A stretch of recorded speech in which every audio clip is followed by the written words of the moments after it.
ثمرات، بہت سی محنتوں کا نتیجہ انسان دیکھتا ہے کہ ضائع چلا گیا. میں نے 10 سال محنت کی، حاصل کوئی نہیں نکلا.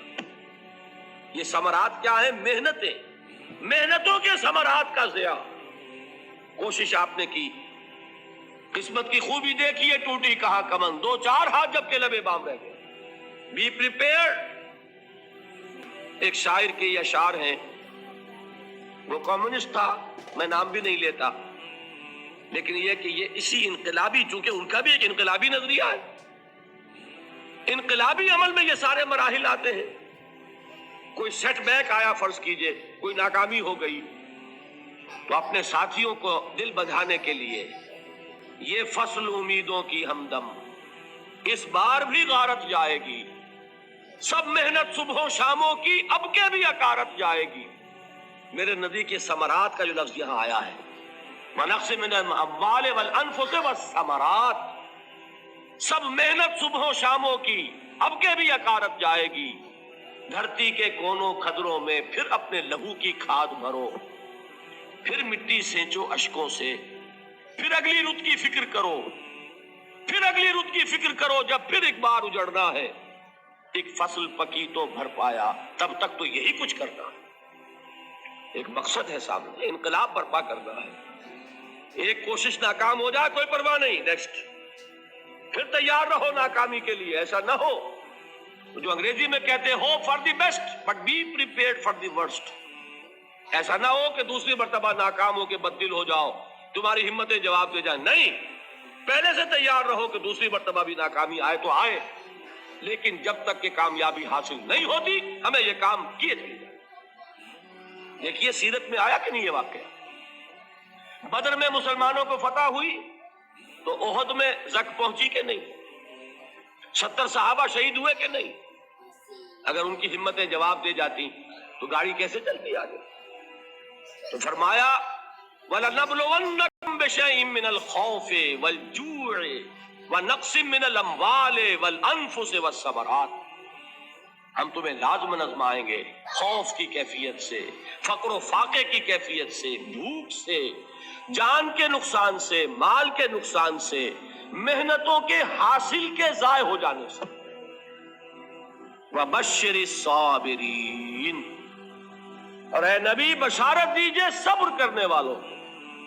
الَّذِينَ إِذَا أَصَابَتْهُمْ مُصِيبَةٌ، وہ کہ جب ان پر کوئی تکلیف آئے، کوئی مصیبت آئے، کوئی آزمائش آئے، قالوا انا للہ وانا الیہ راجعون، وہ یہ کہیں کہ ہم اللہ ہی کے ہیں، اللہ ہی کی طرف لوٹ جانا ہے.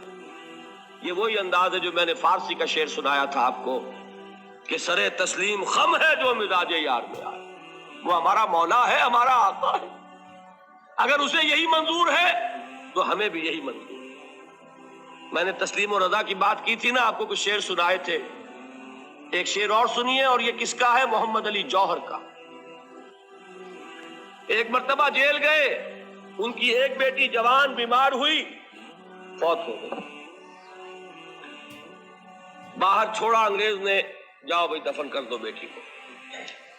دوسری مرتبہ جیل گئے، دوسری جوان بیٹی اسی مرض میں مبتلا ہوئی. اب یہ جیل میں ہے، خبر پہنچی کہ دوسری بیٹی کے اوپر بھی اسی مرض کا حملہ ہوا ہے. ایک نظم لکھی ہے جس کا آخری شعر یہ ہے، تیری صحت ہمیں منظور ہے لیکن اس کو نہیں منظور تو پھر ہم کو بھی منظور نہیں. یہ ہے، جب تک یہ کیفیت نہ ہو اس میدان میں آدمی ثابت قدم نہیں رہ سکتا کہ میرے رب کو اگر یہ منظور ہے تو یہی مجھے منظور ہے، اور تیری صحت ہمیں چاہیے تو ضرور، لیکن ہمارے رب کو منظور نہیں تو ہمیں بھی منظور. راضی برضائے رب. وَبَشِّرِ الصَّابِرِينَ الَّذِينَ إِذَا أَصَابَتْهُمْ مُصِيبَةٌ، راضی برضائے رب. وَبَشِّرِ الصَّابِرِينَ الَّذِينَ إِذَا أَصَابَتْهُمْ مُصِيبَةٌ قَالُوا إِنَّا لِلَّهِ وَإِنَّا إِلَيْهِ رَاجِعُونَ. نہ شود نصیب دشمن کے شود ہلاک تیغت، سر دوستہ سلامت کے تو خنجر آزمائے. اولئک علیہم صلوات من ربہم ورحمہ، یہی ہیں وہ لوگ جن پر ان کے رب کی طرف سے عنایتیں ہیں اور رحمتیں ہیں. وَأُولَئِكَ هُمُ الْمُهْتَدُونَ، اور یہی ہیں وہ لوگ جو کامیاب ہونے والے ہیں. ہدایت پانے والے ہدایت یافتہ۔ اسی سورہ بقرہ میں ذرا آگے چل کر، یہ تو ہے 20واں رکوع، 19واں رکوع، 21ویں رکوع کی پہلی آیت ہے لیس البر ان تولوا وجوہکم قبل المشرق والمغرب ولكن البر من آمن بالله واليوم الآخر والملائكة والكتاب والنبيين وآتى المال على حبه ذوي القربى واليتامى والمساكين وابن السبيل والسائلين وفي الرقاب وأقام الصلاة وآتى الزكاة والموفون بعهدهم إذا عاهدوا والصابرين في البأساء والضراء وحين البأس۔ اب یہ آیت جو ہے سورۃ العصر میں جو مضامین آئے تھے سارے اس میں موجود ہیں۔ وہاں ایمان کا لفظ آیا، یہاں 5 ایمانیات کی تفصیل آ گئی، اعمال کی تفصیل آئی، اور آخری بات وہاں کیا ہے وتواصوا بالصبر، اور یہاں کیا ہے والصابرین فی البأساء والضراء وحین البأس، اور صبر کرنے والے، اصل نیکی ان کی ہے جو صبر کریں، کس میں؟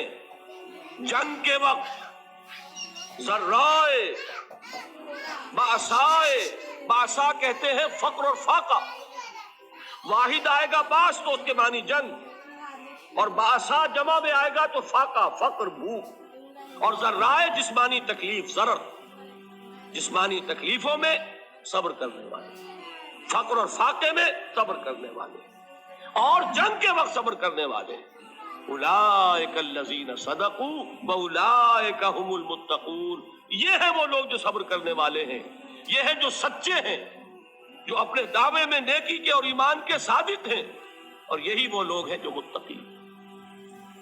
اگلی سورت ہے سورہ آل عمران، اس میں 2 لفظ آئے ہیں، آخری آیت، یا ایھا الذین آمنوا اصبروا وصابروا ورابطوا واتقوا اللہ لعلکم تفلحون۔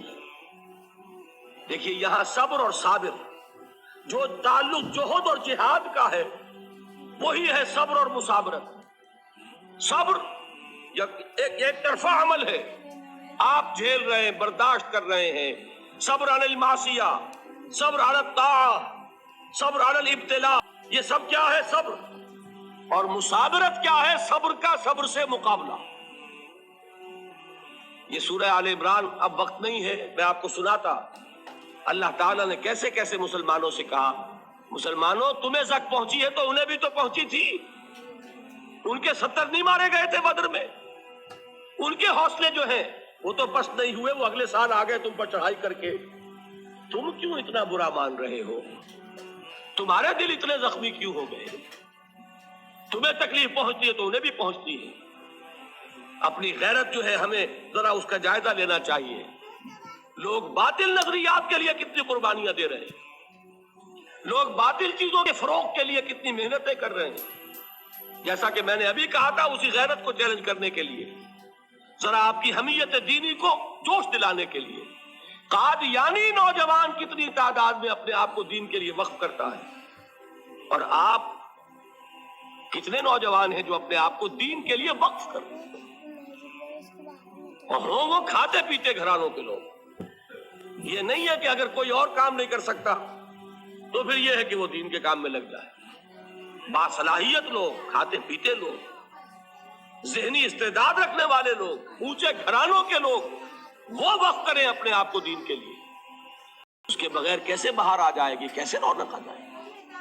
تو دنیا میں باطل نظریات والے جو ہیں، یہ بات کہی گئی ہے، مسلمانوں تم اگر توحید کے لیے لڑ رہے ہو، دیکھتے نہیں ابو جہل کو، اس نے گردن کٹوائی ہے شرک کے لیے، شرک کے لیے گردن کٹوائے، اور تم توحید کے لیے گردن کٹوانے کو تیار نہ ہو۔ اس نے گردن کٹوائی کہ نہیں کٹوائی؟ اور کس طرح کٹوائی ہے؟ کیونکہ بڑا متکبر قسم کا، فرعون قسم کا شخص تھا، جب گردن کاٹنے لگے تو کہتا ہے ذرا نیچے سے کاٹنا، تاکہ جب تم نیزے کے اوپر چڑھاؤ میرے سر کو تو اونچا نظر آئے، معلوم ہو سردار کا سر۔ وہ بدبخت مرتے ہوئے بھی جو اس کی کیفیت تھی نا، اس کو ذہن میں رکھیے۔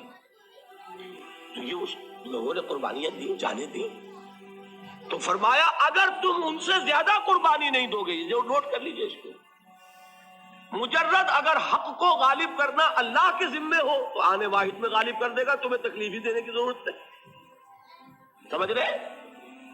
کیا اللہ کے مقابلے میں کوئی باطل کی طاقت ٹھہر سکتی ہے؟ یہ تمہارے ایمان کا امتحان ہے، یہ تمہارے خلوص کی آزمائش ہے، یہ تمہارے امتحان کا ثبوت درکار ہے کہ اللہ تعالیٰ دیکھنا چاہتا ہے تم اس کے لیے اپنی جانیں قربان کرنے کو تیار ہو کہ نہیں، تم اس کے لیے تن من دھن لگانے کو تیار ہو کہ نہیں. اور یہ جان لو کہ اگر کفار اور مشرکین اور ملحدین اور باطل نظریات والے وہ جو کچھ قربانیاں اپنے باطل نظریات کے لیے دے رہے ہیں ان سے زیادہ اگر تم نہیں دو گے تو حق غالب نہیں ہوگا. انہوں نے جو صبر کیا ہے اپنے باطل نظریات پر، اگر تم اس سے زیادہ صبر کا ثبوت نہیں دو گے اپنے اس حق پر تو حق غالب نہیں ہوگا. اس لیے فرمایا یا ایھا الذین آمنوا اصبروا وصابروا، نہ صرف یہ کہ صبر کرو بلکہ صبر میں اپنے دشمنوں سے آگے نکلو، ان کے صبر سے بڑھ کر صبر کرو. ورابطوا، مرابطہ کہتے ہیں چوکس رہنا، ہوشیار، پہرا دو، ایسا نہ ہو کہ دشمن جو ہے غفلت میں تمہارے اوپر کوئی حملہ جو ہے کر بیٹھے. واتقوا اللہ، اور اللہ کا تقوی اختیار کرو، لعلکم تفلحون، تاکہ تم فلاح پاؤ.